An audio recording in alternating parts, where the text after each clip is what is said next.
for players and having a younger overall league. So Neil Stratton of Inside the League hosted 4 guests to Zoom calls last week. The sessions were designed for aspiring scouts and football professionals. Around 30 or 40 people participated. The 4 main speakers of these calls included Ethan Waugh, a vice president of personnel of the 49ers, Mike Sholiton, director of college scouting for the Vikings, Kevin Kelly, director of college scouting for the Chargers, and Brian Woods, president of football operations of the USFL.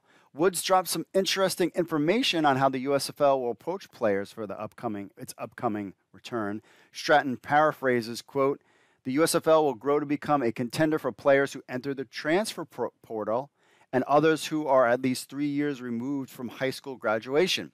The USFL will not be a place for 6- and 7-year veterans looking to cash a few last checks before cycling out of pro football."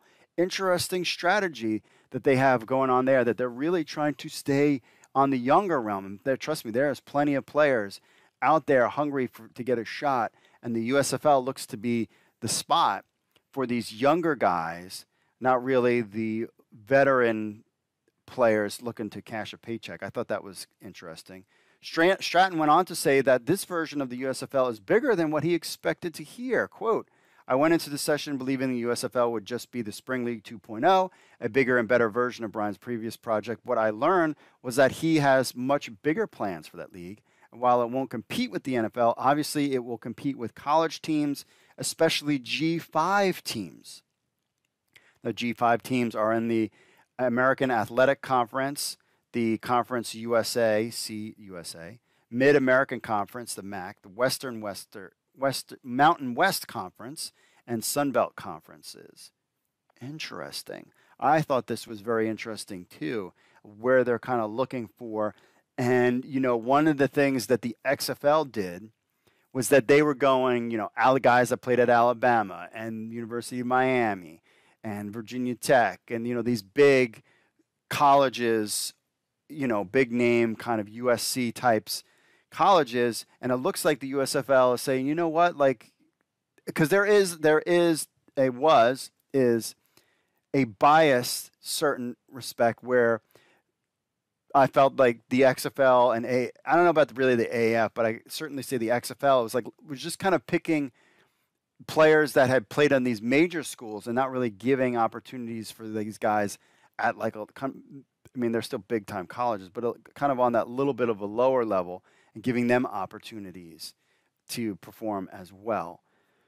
So we'll see if this strategy pays off. Bringing in younger guys, it looks like they're going to be their spring league will be a little different, and looks like they're not going to be paying for names like the original USFL did, or how the AAF brought in guys like Johnny Manziel. It looks like the USFL 2.0 is bringing in younger talent to build their stars. Of course, the XFL had one 3-year college player in Battlehawks Kenny Robinson. The Carolina Panthers drafted Robinson in the 5th round in 2022. I think he scored a touchdown on a punt block or something like that this year. Will there be enough talent to go around for both the USFL and XFL? Just look at college football. There's plenty of players looking for opportunities to play pro football. So I don't think they'll have a problem there, at least with the younger guys. There's a lot of talent out there that can play. You can watch, a Division II football game and enjoy it. You can watch a high school football game and enjoy it as well.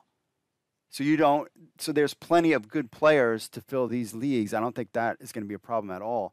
And hopefully the problem will be for the USFL and XFL is competing for players and pricing each other out is something that it could be a problem, but finding players I don't think will be a problem.